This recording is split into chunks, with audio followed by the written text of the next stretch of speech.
Halo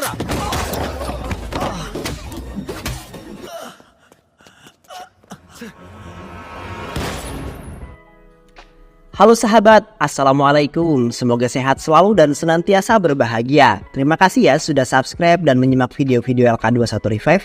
Semoga Tuhan Yang Maha Esa selalu memberikan rezeki yang berkah dan berlimpah ruah untuk sahabat semua. Oke, kali ini LK21 Revive akan membawakan sebuah alur cerita film yang berjudul Cavallari.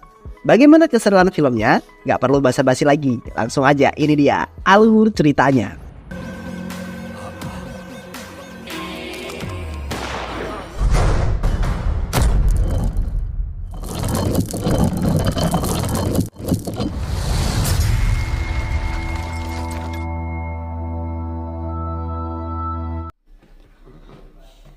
Film ini mengisahkan misteri pembunuhan yang belum terpecahkan selama 40 tahun. Bagaimana kelanjutan dari kisah film tersebut? Mari kita tonton.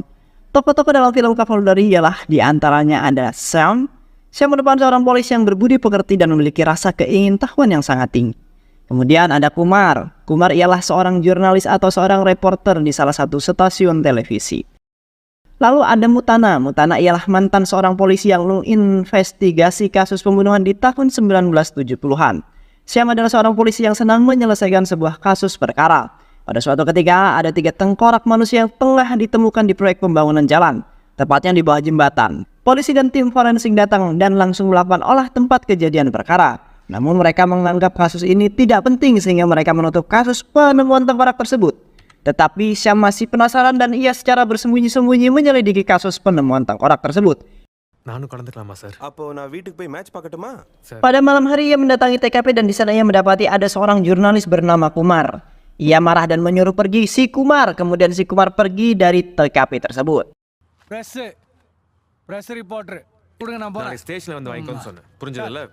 Beberapa hari kemudian ia melihat Kumar yang sedang dipukul dan dipatahkan jari tangannya oleh 2 orang rentenir. Kemudian 2 orang rentenir tersebut pergi meninggalkan Kumar. Melihat kejadian itu ia merasa kasihan dan akhirnya mereka mengobrol. Lalu Kumar mengatakan, "Pak, hutang saya banyak. Saya harus mencari topik berita yang bagus supaya saya bisa mendapatkan uang. Saya tertarik dengan kasus tengkorak ini." Melihat wajah Kumar, ia merasa curiga bahwa Kumar menyembunyikan sesuatu. Pada akhirnya mereka membuat kesepakatan untuk saling bekerja sama dalam memecahkan kasus tersebut. Karena malam itu si Kumar mabuk kepayang, lalu si Kumar diantar pulang ke rumah oleh Syam. Nah, di tengah perjalanan menuju pulang, si Kumar mengoceh dan berbicara sembarangan menghadap foto politikus yang ada di dinding. Namun Syam tidak mengerti dengan maksud ocehan dan bualan si Kumar.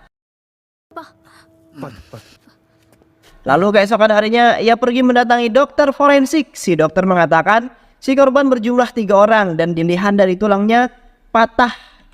Ini bukan kematian biasa. Lalu ada mobil mainan yang ditemukan bersama tulang ini. Mereka sudah dikubur selama 40 tahun. Ia yakin bahwa ini adalah pembunuhan. Di sisi lain, Sam pergi mendatangi kuburan di tempat tulang-tulang tersebut dikuburkan.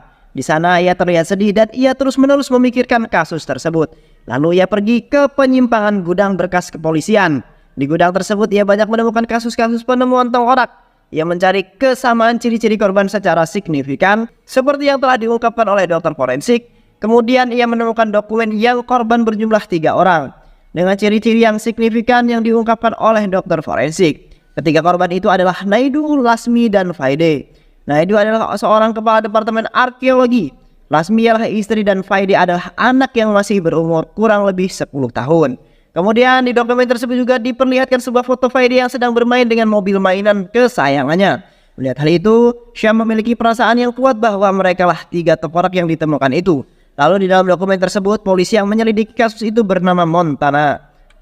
Ia sangat ingin bertemu dengan Montana, namun tak mengetahui keberadaan Montana. Ia terus membaca berkas hasil investigasi Montana tentang kasus di Naidu. Ia mempelajari keterangan dari para saksi. Yang pertama, pada tanggal 25 Februari 1977 ditemukan mayat bernama Suresh di kantor arkeologi. Si Suresh ditusuk dengan pisau hingga menyebabkan ia meninggal. Suresh adalah tukang pemegang kunci berangkas uang penyimpanan. Suresh yang bertanggung jawab atas barang-barang berharga yang sudah ditemukan. Kemudian yang kedua ialah Ganapati. Ganapati ialah seorang yang bekerja di Departemen Arkeologi di Divisi Penggalian Arkeolog. Ia mengatakan Naidu sudah melakukan penggalian harta karun Kerajaan Vijay. Naidu menemukan perhiasan senilai 1,8 miliar rupiah dan disimpan oleh Suresh. Lalu ketiga ialah Sebastian. Sebastian adalah asisten Naidu selama 10 tahun. Ia juga merupakan orang pertama yang menemukan jasad Suresh. Yang keempat, mobil milik Naidu yang ditemukan di lahan kosong dekat pohon di desa terpencil yang berada di Kunigal. Namun tidak ditemukan jejak Naidu dan keluarganya di mobil tersebut. Lalu pisau yang digunakan untuk membunuh Suresh ada di mobil tersebut dan jejak malam itu Naidu menghilang. Sam berpikir bahwa Naidu dan istrinya terlibat dalam pembunuhan Suresh. Tetapi siapa yang membunuh Naidu setelah itu? Siapa yang mengkhianati Naidu? Pelakunya pasti orang dekat Naidu. Lalu siapa di antara mereka yang berbohong? Pada tanggal 27 Mei 1985 telah ditemukan bukti baru. Lalu kasus ini dibuka lagi oleh Muntana. Namun Muntana tiba-tiba menghilang. Ia harus segera bertemu dengan Muntana. Besok paginya ia mendapatkan kabar yang menyenangkan dari si Kumar. Si Kumar berhasil menemukan alamat si Muntana. Ia langsung menuju rumah Muntana. Lalu mereka berdua mengobrol. Muntana berkata, saat itu negara sedang kacau, terjadi kerusuhan di mana-mana. Saat kita sudah melihat tersangka, kita hanya melihat kesalahan dalam dirinya. Aku sudah tadinya mengira Naidu yang membunuh Suresh, tetapi tidak. Naidu tidak bersalah. Orang yang membunuh Suresh, dia juga yang membunuh Naidu. Lalu Syam bertanya, Pak, bukti baru apa lagi yang Bapak temukan yang membuat Bapak akhirnya membuka kasus ini kembali? Muntana menjawab, pada tanggal 27 Mei 1985, aku menggeledah rumah Naidu. Lalu aku menemukan surat bernoda darah. Aku tidak tahu itu tulisan tangan siapa. Setelah 8 tahun menghilang, aku menemukan tulisan yang sama persis di kasus lain dan ternyata adalah tulisan dokter. Dengan demikian, noda darah yang ada di jas Naidu malam itu bukan karena Naidu habis membunuh Suresh, melainkan ia telah menyelamatkan nyawa orang di jalan. Lalu Naidu membawa orang tersebut ke rumah sakit dan ia membantu administrasinya. Kemudian malam itu istri dan anaknya dibunuh di rumahnya. Malamnya Naidu pulang dengan jas yang berdarah tersebut dan dilihat oleh satpam. Lalu Naidu cepat-cepat mengganti baju dan menjatuhkan surat itu di dalam kamarnya. Setelah itu Naidu dibunuh. Penyelidikan berhenti di sana karena aku tidak mempunyai petunjuk lagi. Kasus ini sudah berumur 40 tahun. Mungkin pelakunya sudah mati atau masih hidup. Aku tidak tahu siapa pelakunya. Tanggal 27 Mei, saat aku menemukan bukti baru surat itu, aku seharusnya menjemput istriku dan anakku yang sedang menonton film di bioskop. Namun tidak kulakukan, aku justru menemui dokter untuk mencari tahu hal ini.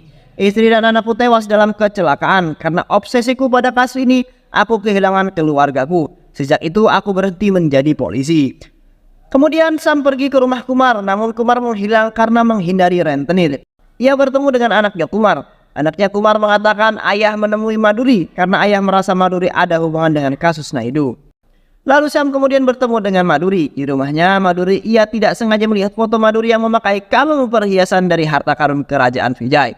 Lalu Maduri mengatakan 2 hari yang lalu Kumar menghubungiku. Ia ingin mewawancaraiku, namun aku belum memberi waktu. Malam harinya Kumar menelpon atasannya yang di stasiun televisi. Kumar mengatakan bahwa Maduri telah meninggal dunia. Atasannya itu senang karena berita kematian Maduri ini langsung menayangkan berita tersebut dan membuat heboh seluruh masyarakat. Sam yang mendengar berita ini kaget karena malam itu Syam dari rumah Maduri. Setelah itu 2 orang rentenir mengejar Kumar dan memukulinya. Si Kumar dilarikan ke rumah sakit dan belum sadarkan diri. Sam terus menyelidiki kasus tersebut. Lalu pada saat Syam melihat berkas kasus Naidu, ia melihat ada foto kalung harta karun yang dipakai oleh Maduri. Dengan demikian ini semua ada kaitannya antara kasus Naidu dan Maduri. Ia langsung menyusul Muntana dan menyelinap masuk ke rumah Maduri. Tiba-tiba ada pembunuh bayaran yang menyelinap masuk ke sana. Lalu pembunuh bayaran itu kabur menggunakan mobil, lalu Syam mengikutinya sampai di mana mobil tersebut berhenti.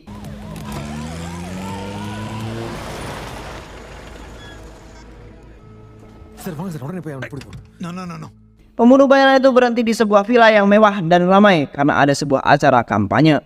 Sam dan Muntana terus mengikutinya. Tiba-tiba Muntana melihat pohon dan ia mengingat bahwa ia pernah ke tempat tersebut. Nah, si Muntana baru ingat bahwa disitulah ia menemukan mobil Naidu dan pisau yang terbakar. Artinya kasus Maduri, Naidu dan tempat ini saling berkaitan. Lalu Muntana bertanya kepada pelayan villa tersebut siapa pemilik dari villa mewah ini. Lalu si pelayan menjawab bahwa si pemilik villa mewah ini adalah Mailur Srinivas. Srinivas ialah merupakan Perdana Menteri baru. Di sisi lain si Kumar sudah sadarkan diri dari rumah sakit. Saya menjenguknya dan meminta Kumar menceritakan hubungan Maduri dengan kasus Naidu. Lalu si Kumar mengatakan, aku mendapatkan info dari temanku Mailur. Srinivas yang menghadiahkan Maduri kalung perhiasan harta karun dari kerajaan Vijay. Srinivas kemudian pindah agama dan ganti nama untuk menutupi jati diri aslinya. Tapi Kumar tidak tahu nama aslinya. Syam percaya dengan kata-kata Kumar, namun Syam merasa ganjal.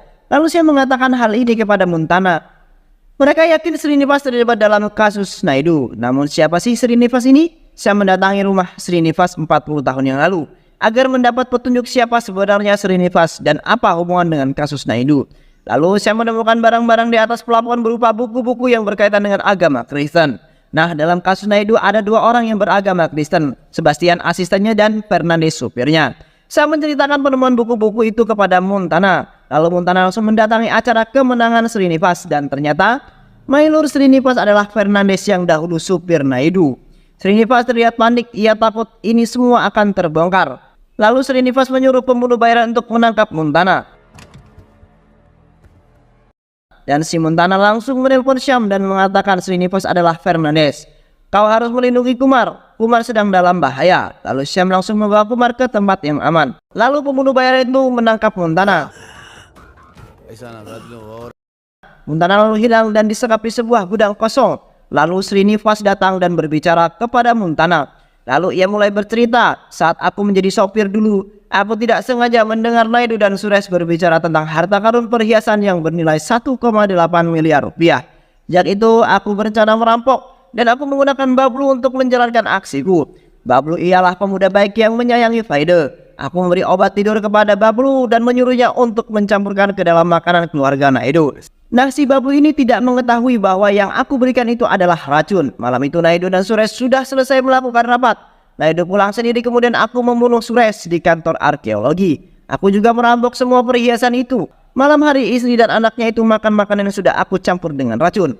Beberapa menit kemudian si Naidu datang dengan jas yang penuh darah. Naidu juga aku racuni makanannya.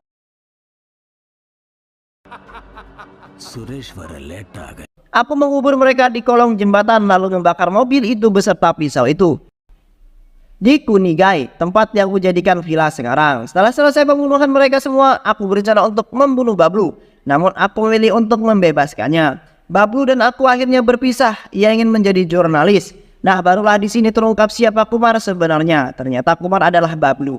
Ia selalu berusaha membuka kedokku, tapi ia selalu gagal karena secara tidak langsung ia terlibat dalam pembunuhan ini. Setelah selesai bercerita, Srinivas menyuruh pembunuh bayaran itu untuk menembak Montana. Syam terus mencari keberadaan Montana, namun Syam telat. Pembunuh bayaran itu menembak Montana. Montana sudah meninggal. Syam marah dan ingin balas dendam kepada Srinivas. Karena curiga dengan Kumar, ia menelusuri kasus kematian Maduri. Ia bertemu dengan polisi. Polisi mengatakan, aku menemukan HP Maduri dipegang oleh dua orang rentenir. Lalu Syam mendatangi dua orang rentenir yang sedang dipenjara. Dua orang rentenir itu mengatakan, kami berdua mengambil HP Maduri dari tas Kumar. Kami tidak ada hubungan dengan kematian Maduri. Kumarlah yang mengambil HP Maduri di malam setelah Syam bertemu dengan Maduri. Ia mencari barang-barang yang bisa menjadi petunjuk di kantor Kumar. Lalu ia menemukan jam tangan bertuliskan Babu yang diberikan oleh Naidu. Nah, dari situlah ia tahu bahwa Kumar adalah pemuda polos yang diberikan obat oleh Fernandes untuk meracuni keluarga Naidu. Pada saat itu Syam marah dan ingin membunuh Kumar. Namun Syam menundanya. Ia pergi mencari pembunuh bayaran yang telah membunuh Montana. Ia memukulnya hingga tewas. Syam pergi mencari Srinivas dan mengatakan, aku ingin sekali membunuhmu, tetapi tidak bisa karena kau pasti akan masuk penjara dan kau akan tetap menjadi Perdana Menteri. Lalu Syam membuat kesepakatan dengan Srinivas. Syam akan membunuh Kumar dan ia akan menjadi anak buahnya. Lalu Srinivas sangat setuju dengan kesepakatan itu. Lalu Syam pergi membawa Kumar ke lahan kosong. Di sana ia menodongkan pistol dan memaksanya untuk menceritakan yang sebenarnya. Lalu Kumar mulai bercerita, dulu Fernandes menyuruhku untuk menyampurkan obat tidur ke makanan keluarga Naidu. Namun itu ternyata racun, aku menangis menyesalinya. Kemudian aku memutuskan untuk menjadi reporter. Sudah beberapa kali aku mencoba mengungkapkan siapa Srinivas, namun selalu gagal. Nah, malam itu aku mendatangi rumah Maduri. Aku memaksa masuk ke rumah Maduri untuk menanyakan perhiasan yang dipakai Maduri. Aku tidak sengaja dan mendorongnya hingga terjatuh dan kepalanya terbentur meja yang mengakibatkan ia meninggal dunia. Aku mengambil semua barang yang ada di rumah Maduri, termasuk HP-nya. Syam merekam pengakuan Kumar itu melalui HP-nya. Lalu Syam pergi ke acara Srinivas. Di acara puncak kemenangan sebagai Perdana Menteri terpilih saat akan melakukan pidato, Srinivas tersenyum sombong ke Syam. Lalu pada saat ia meminum sebuah minuman, tiba-tiba Srinivas melotot dan ia ternyata keracunan.